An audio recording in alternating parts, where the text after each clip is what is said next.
Ever since my little brother died of a high fever. While my mother was busy keeping her precious college junior company, I started cutting her out of all our family photos. When my teacher called my dad, deeply concerned after hearing me say my mom was dead, and that I wanted my deskmate's mom instead, my dad just paused. Then he agreed with me. Yeah, she passed away a long time ago. At the school's family sports day, my dad saw me hand the janitor a $10 bill, asking her to be my mom for the afternoon. He did not stop me. Instead, he quietly slipped the woman another $200 to attend my parent-teacher conference. Whenever I needed a mother to show up, my dad would just let me buy one. It took my mother a long time to realize she hadn't heard from us. She finally canceled her endless meetings to pick me up from school, only for my teacher to frown and shut the classroom door in her face. Confused and irritated, she went straight home. The moment she opened the front door, she heard me talking to our building superintendent. My mom is dead. Do you want to be my new mom? Our living room wall was covered in framed photos of my award ceremonies. The woman standing next to me and my dad in every single picture was a complete stranger. Kyle. Who the hell are these women standing next to you? Phoebe's voice was absolute ice. Her glare could have burned a hole straight through the glass frames. I didn't understand why she was so angry. I panicked, waving my little hands, trying to explain. The building superintendent wiped the sweat off her forehead. Sweetie, why would you say such things? Your mother is clearly still alive. She let out an awkward laugh and practically ran out of the apartment. Hearing that, Phoebe's mouth twitched with sheer rage. She did not even notice the expensive bakery cake she had brought, slipping from her hands and smashing onto the hardwood floor. I haven't been home in 2 months. And you two are telling people I am dead? Kyle, is this how you raise our child? Terrified, I rushed forward to shield my dad. Nobody taught me. Don't blame Daddy. I said it myself. Phoebe's face turned completely black. She began yanking the picture frames off the wall, raising her arm to smash them. Then she paused. Her eyes caught the engraved golden plaques on the frames. First place regional champion. Her hands froze in midair. She looked down at me, her expression unreadable. I held my breath, waiting for her to explode. Phoebe had no idea that, ever since she died in that other man's house 2 months ago, my dad had been secretly paying women to act as my mother for every single family event. Hearing the commotion, my dad walked out of the master bedroom. In just 2 months, he looked like a walking skeleton. His eyes were hollow, his steps unsteady. Seeing Phoebe, he didn't scream. He didn't cry and demand a divorce. He didn't grab a kitchen knife and threaten her to choose between her family and her precious junior. He just stared at her with a gaze so cold, it felt like looking at a corpse. Phoebe's rage instantly evaporated. Her beautiful eyes darted away, flashing with a brief moment of guilt. Remembering something, she nervously reached into her designer bag and pulled out a brand new camera, offering it to him with a gentle smile. Kyle, look. This is the new model you've wanted for so long. And I know you want to get back into photography. I already submitted your portfolio to the International Lens competition. My dad stared at it with zero emotion there. There was not a single trace of joy on his face. I recognized it immediately. It was the camera my dad had kept saved in his online cart for 2 years to pay the household bills. He had refused to buy it. When he finally swallowed his pride and asked Phoebe for it, she blew him off again and again. What Phoebe didn't know was that the model she just bought was already outdated. My dad had already purchased the newest one himself. Watching his abnormal reaction, Phoebe's eyebrows knit together. She let out a long sigh, pressing the camera into his hands with a patronizing, indulgent tone. All right, honey. It is my fault. I know you've been heartbroken since Noah passed away. And I shouldn't have argued with you. Just be patient, okay? Things with Oliver are almost settled. Just give me a little more time. A little more time. I clenched my tiny fists looking at my mom with a breaking heart. 2 months my mom was a liar. She had said that exact phrase 52 times and she never kept her word. My dad waited for her. He waited while my little brother coded in the emergency room. He waited while his clinical depression spiraled so badly he started self-harming. He waited until he was completely broken and she still never came home. Instead, she would just scold him over the phone. Kyle, I told you she is my late mentor's child. Oliver is my junior. Stop being so incredibly insecure right then. Phoebe's ringtone pierced the quiet room. She quickly answered it on speakerphone. A little girl's desperate sobbing echoed through our apartment. Auntie Phoebe, come back. Daddy's head is burning up and he collapsed on the floor. He won't wake up. Then a man's weak scolding voice came through the line. Sophie, why did you call her? We cannot keep burdening her. I scowled, opening my mouth to scream. That is not your mom. She is my mom. But Phoebe's eyes instantly went red. Her voice trembled with sheer panic. Oliver, what are you talking about? I would beg you to burden me for the rest of my life. She frantically threw the expensive camera onto the sofa. Kyle Oliver might have overworked himself. I need to go check on him. I will explain everything later. Phoebe ran out the door without looking back. My dad and I stood there staring at the empty doorway. We both knew she was not coming back tonight. My dad picked up the camera she left behind and turned it on. The memory card was full of photos. Phoebe, Oliver, and Sophie smiling at theme parks. Eating at expensive restaurants. I saw a photo of Phoebe and Sophie laughing on a Ferris wheel. The timestamp was the exact same day. My little brother died in the hospital. I saw a photo of them watching a beautiful fireworks display. That was the night my dad had a depressive episode. And ended up bleeding in the bathtub. My chest hurt so badly I couldn't breathe. I burst into tears. Mom always had time. She just never gave any of it to us. My dad's entire body shook. He pulled me into his arms. His voice hoarse but terrifyingly resolute. Jessica, Mommy is dead, right?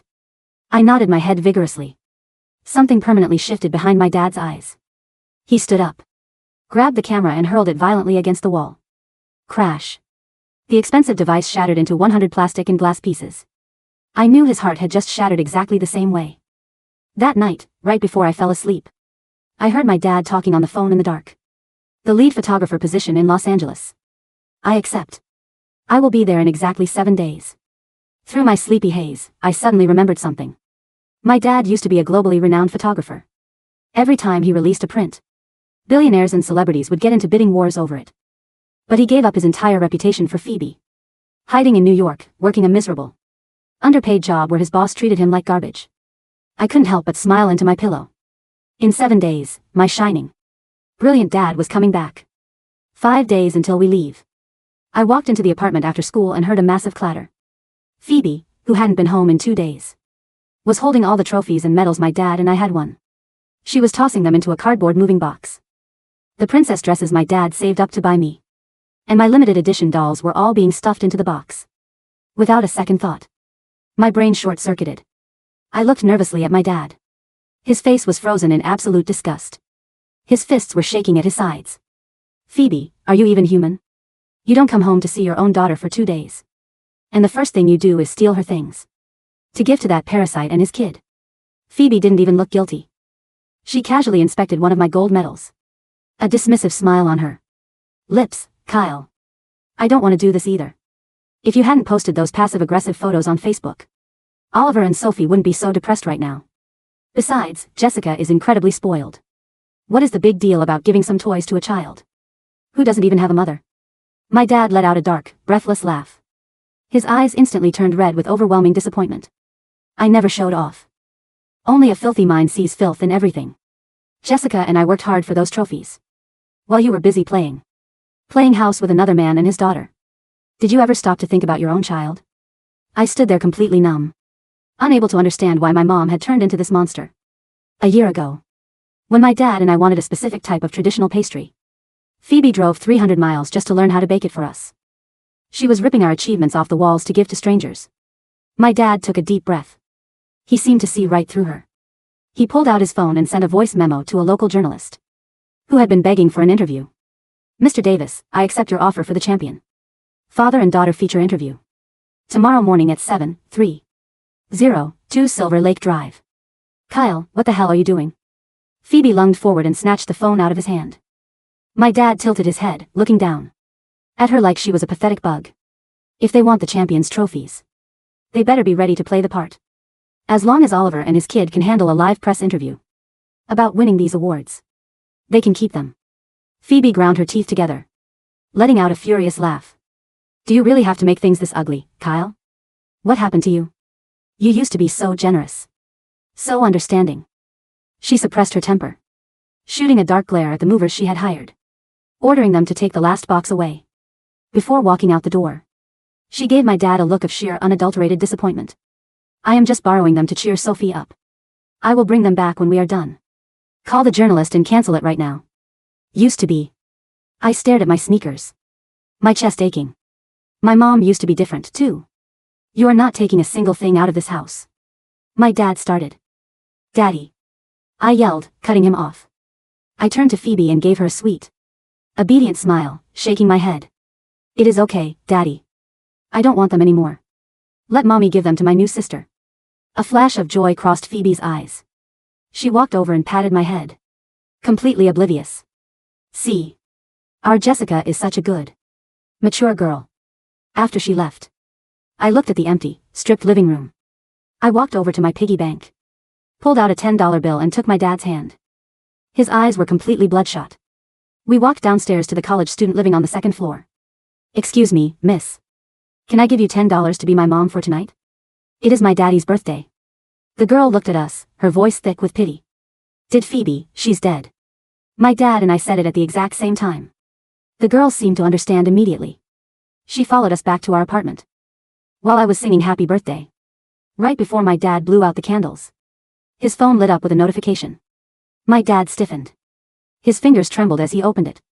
I peeked at the screen, and the blood in my veins turned to absolute ice. Oliver had updated his social media.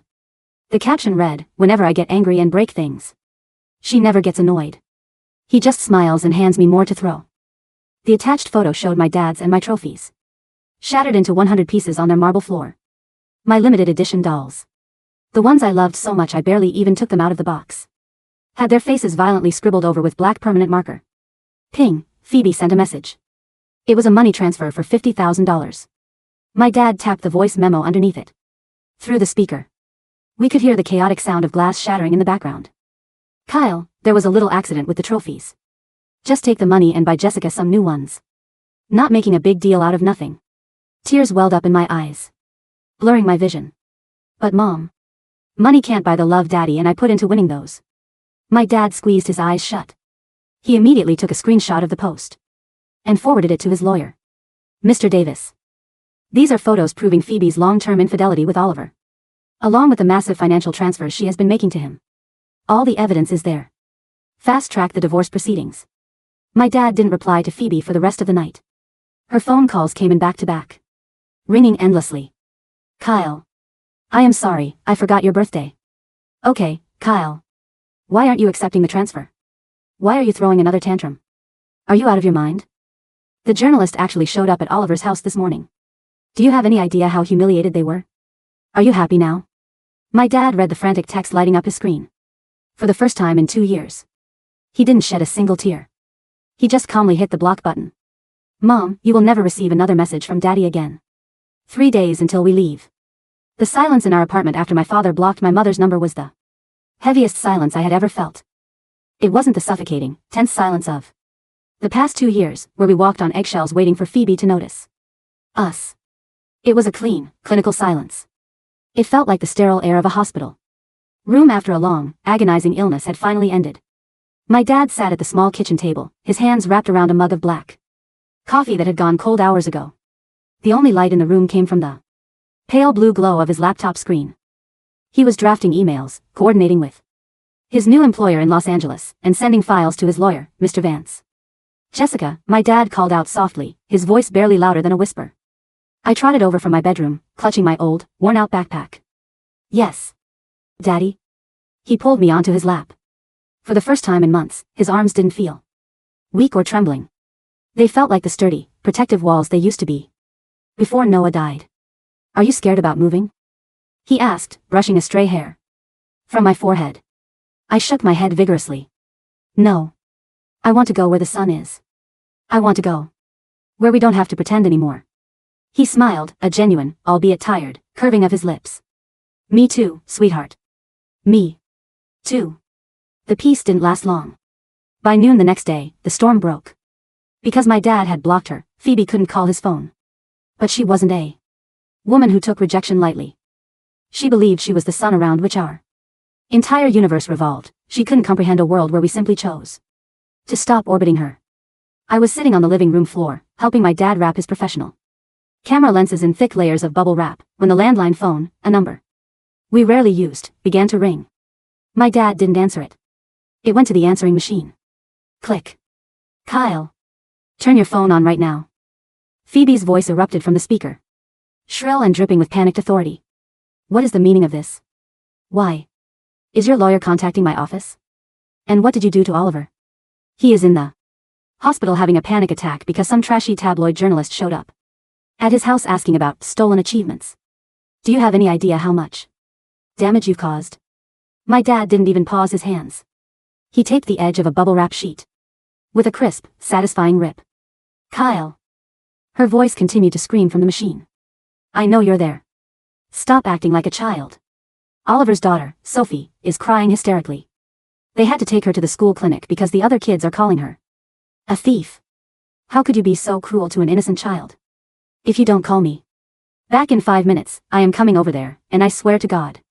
The machine timed out and cut her off. I looked up at my dad. My heart was beating fast, a leftover habit from the days when Phoebe's anger meant we would be left starving or ignored for a week. Daddy, is she going to stop us? No, Jessica, he said, his voice completely level. She can't stop us.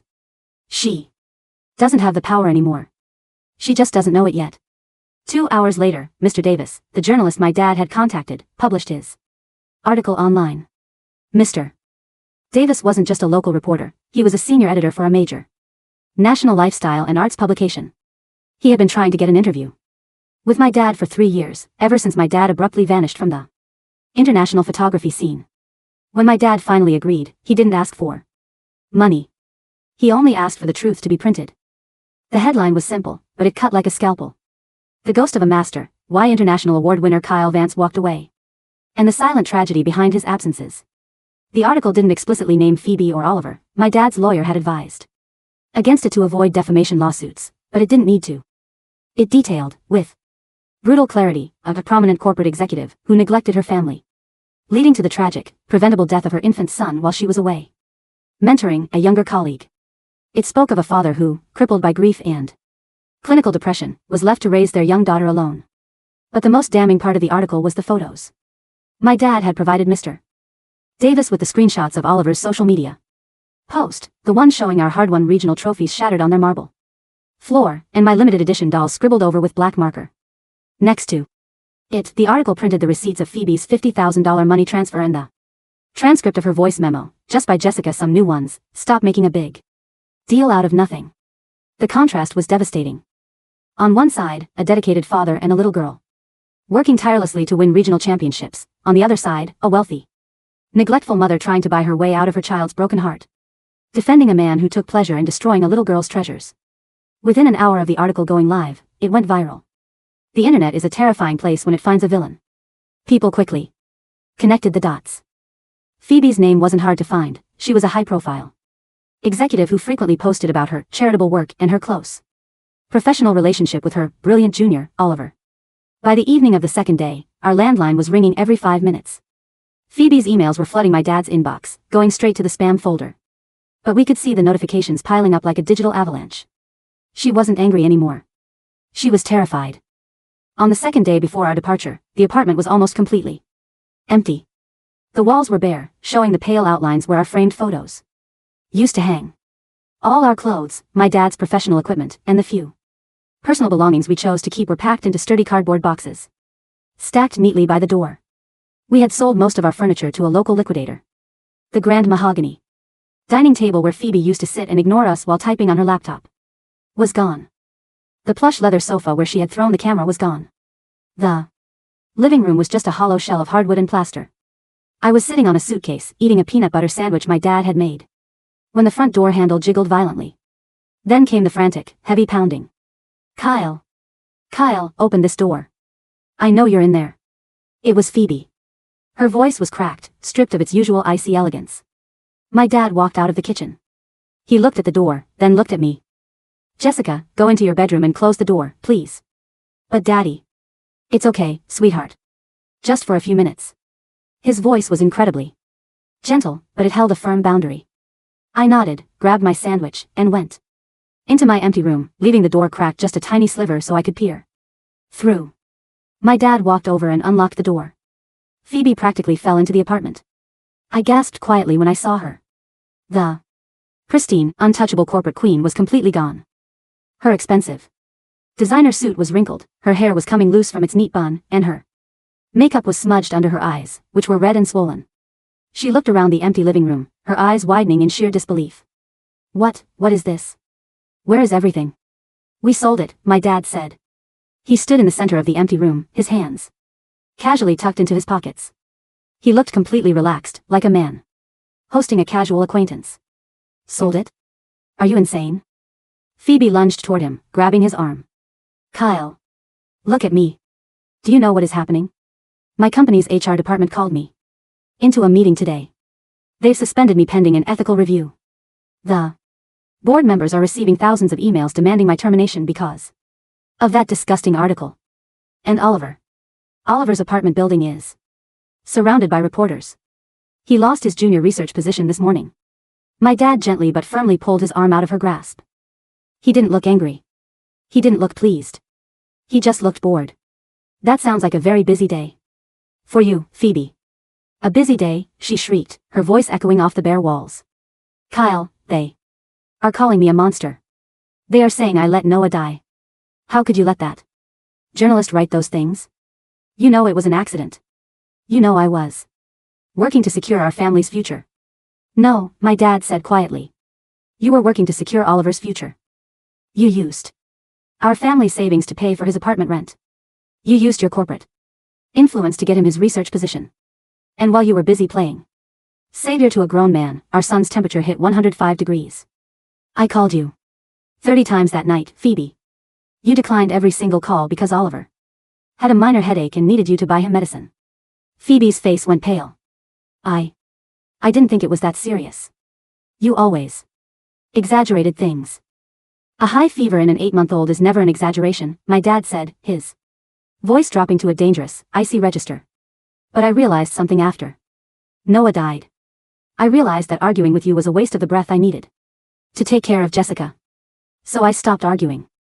Kyle, please, Phoebe sobbed, dropping to her knees on the dusty hardwood floor. She reached out, trying to grab the hem of his jeans. I made a mistake. I see that now.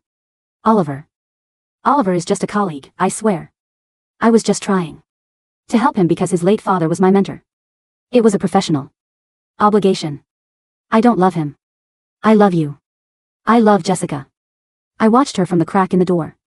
I remembered all the times I had cried, begging her to stay home and watch my school plays, only for her to push my hand away and tell me to stop being so selfish. I remembered her looking at me with disgust when I threw up from a stomach bug, calling me inconvenient. Hearing her say she loved me now didn't make me happy. It made me feel sick. If you loved Jessica, my dad said, looking down at her with absolute pity, you wouldn't have let another man's child scribble over her trophies. You wouldn't have handed her accomplishments to strangers like they were cheap party favors. I sent the money. Phoebe cried, looking up with pleading eyes. $50,000. That's more than enough to replace some plastic trophies and dolls. Jessica didn't want $50,000, Phoebe. She wanted her mother, my dad said. But since you couldn't provide that, she had to buy one for $10.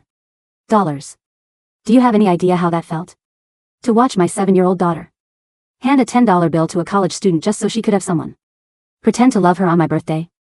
Phoebe flinched as if she had been physically struck. I didn't know. You didn't care, my dad corrected her.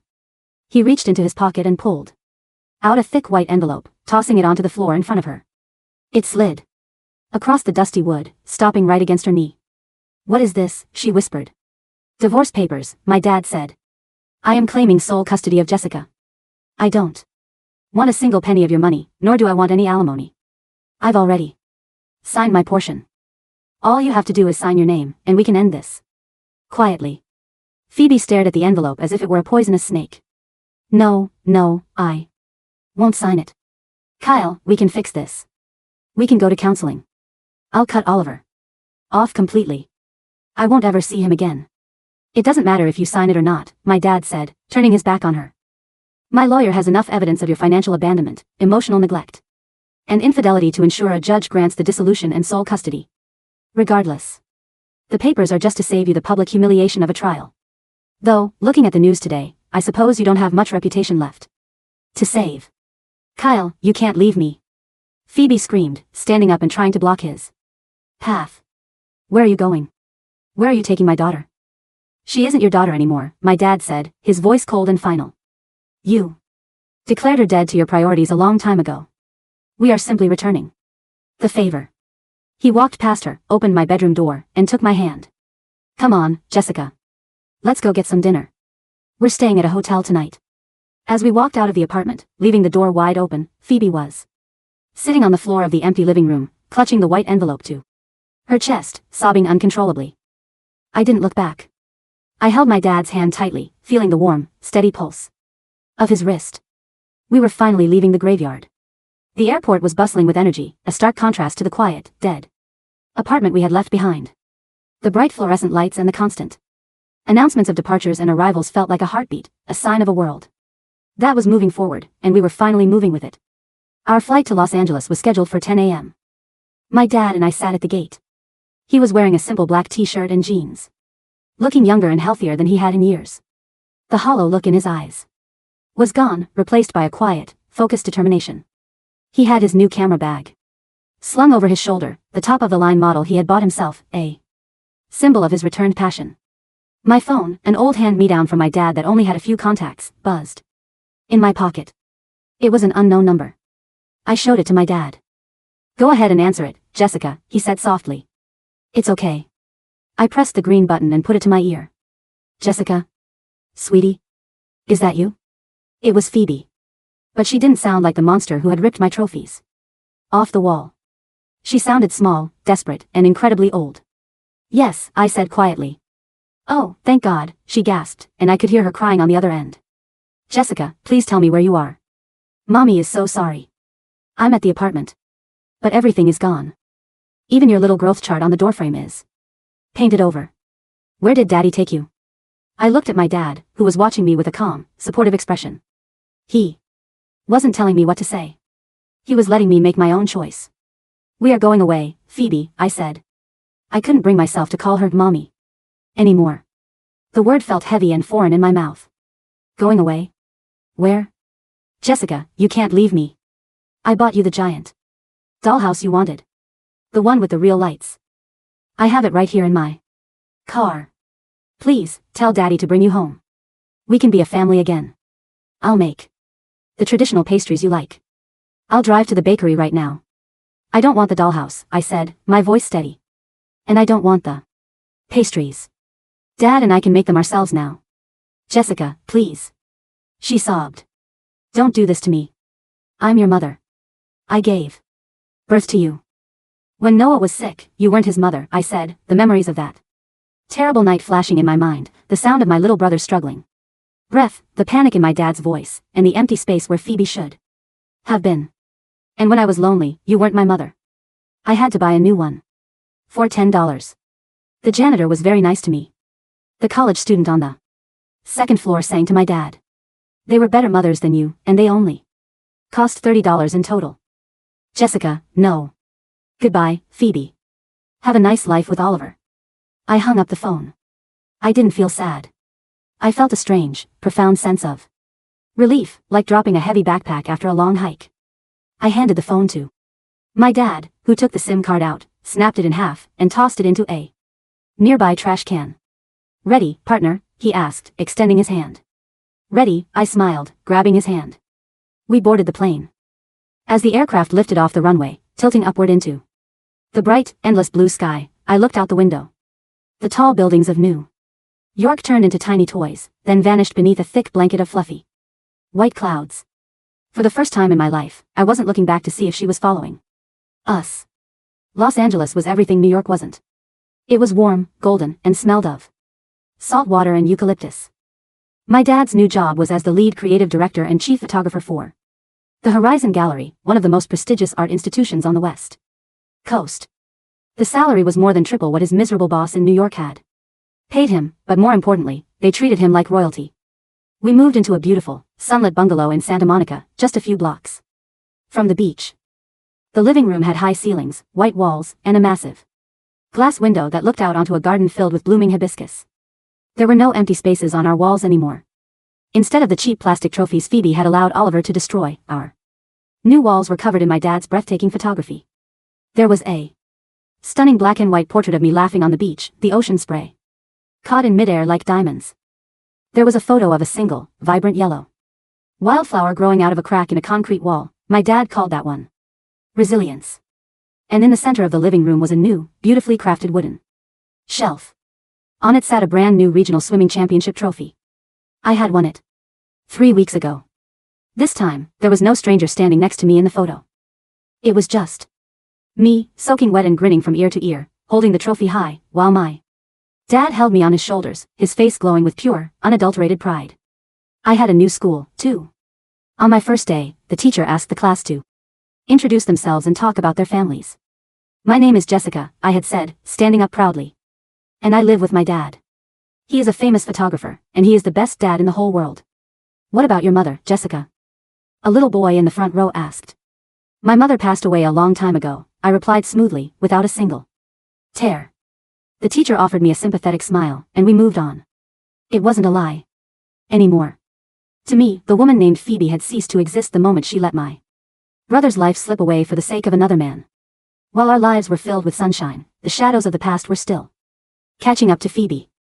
One evening, while my dad was cooking dinner, a delicious grilled salmon with fresh asparagus, his phone buzzed on the counter. It was a text from his lawyer. Mr. Vance. My dad opened it, and I leaned over his arm to look. Mr. Vance had sent a link to a corporate press release, along with a brief message. Thought you might want to see the final chapter. The press release was from Phoebe's former company.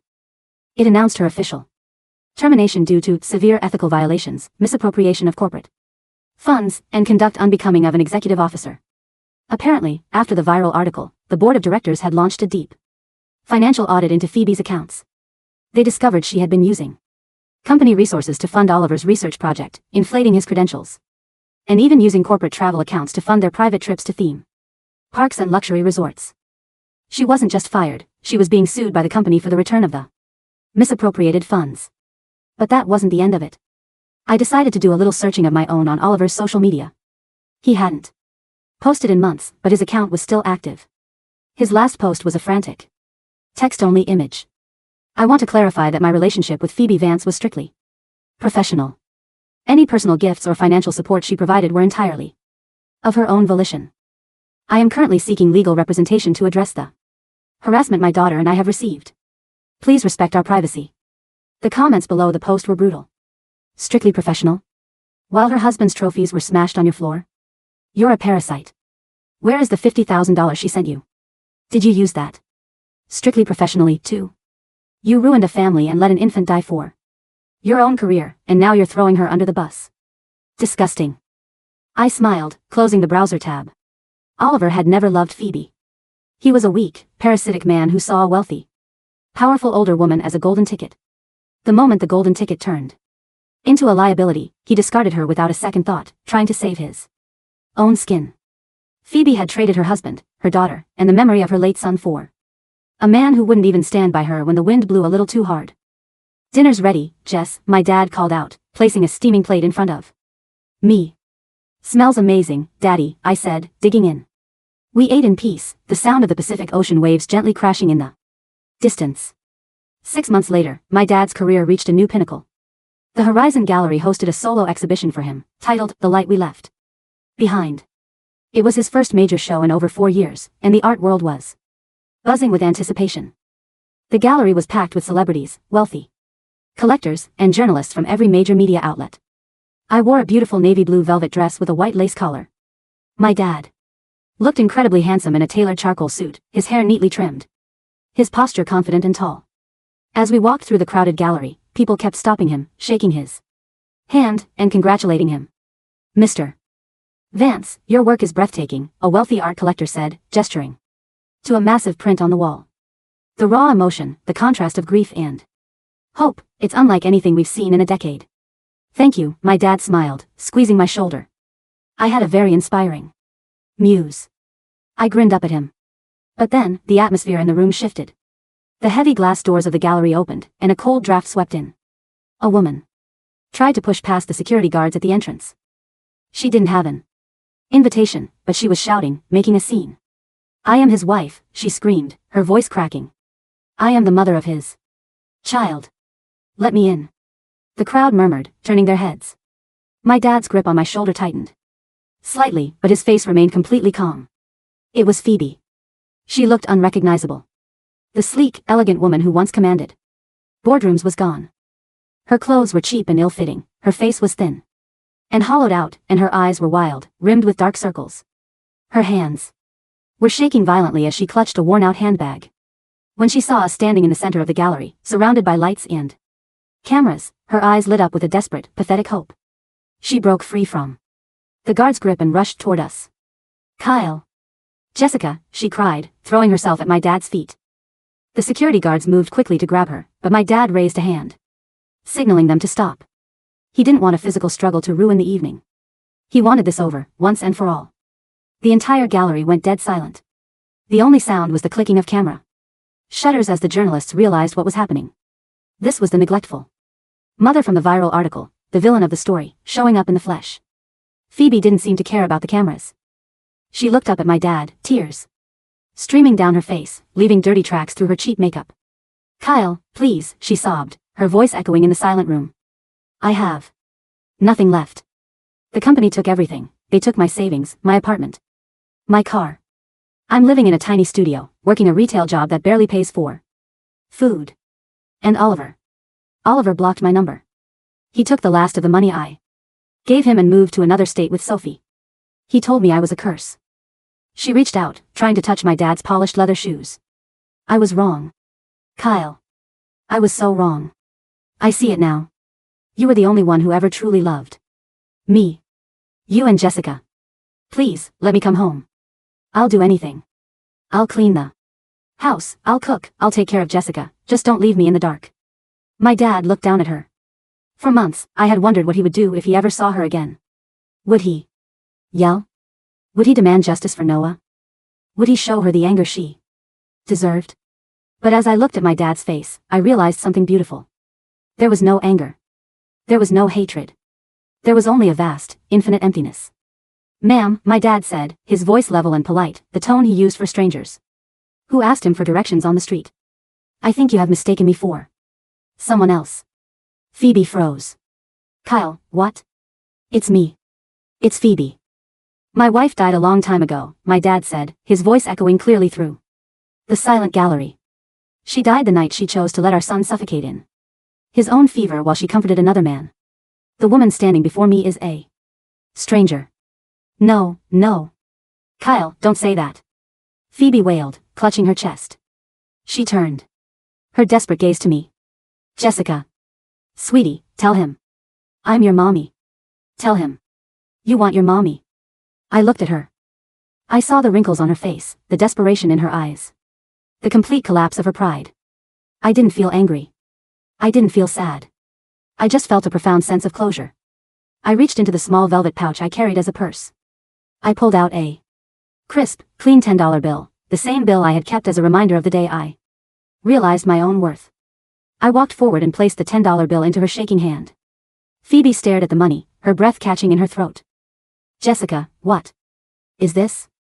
"I don't need to buy a mom anymore," I said softly, giving her a polite, gentle smile. "But you look like you need the money more than I do. You can use it to buy some pastries.